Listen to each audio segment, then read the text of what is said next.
আসসালামু আলাইকুম আমার সকল বন্ধুগণকে। আমি একটুখানি ফজরের নামাজটা পড়ে পাড়ার সামনে এসেছিলাম। হ্যাঁ, একবার জাস্ট দেখো, পুরো ফাঁকা দেখতে পাচ্ছ, পুরো ফাঁকা, কোনো মানুষ নেই।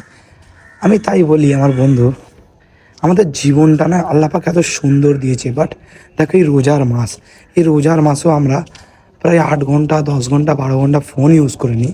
বাট হয়তো 5 ওয়াক্ত নামাজ পড়তে আমিও, আমার সাথেও হয় 1 থেকে 1.5 ঘন্টা সময় লাগে, সেটাও আমাদের কাছে হয় না। মানে আমরা এতটাই খারাপ হয়ে গেছি, এতটাই দুনিয়া দুনিয়া করে পাগল হয়ে গেছি, জানো বন্ধু।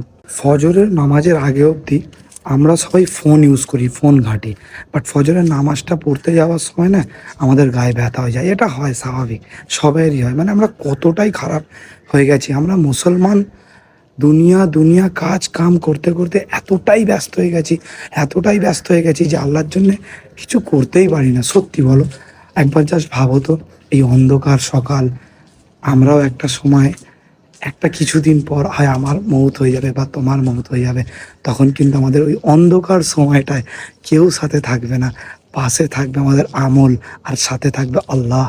তাই আমি বলি ভাই, ভুল সবার থেকে নয়, আমার থেকে নয় হয়েছে, চলো না আজকে থেকে সব মাফ করে আল্লাহর জন্য আমরা হয়ে যাই। আল্লাহ পাক কত ভালোবাসা আমাদের, সব কিছু দিয়েছে, বাট আমরা কি আল্লাহর জন্য কিছু এখনো দিতে পেরেছি? কিছু পারিনি। তো চলো না, কবরের সাথী যে থাকবে তার জন্য করি, দুনিয়ার জন্য এত দৌড়দৌড়ি করে লাভ নেই। যার জন্য যতই করে নাও, এই দুনিয়ায় সবাই তোমায় কথা আর টানাই শোনাবে।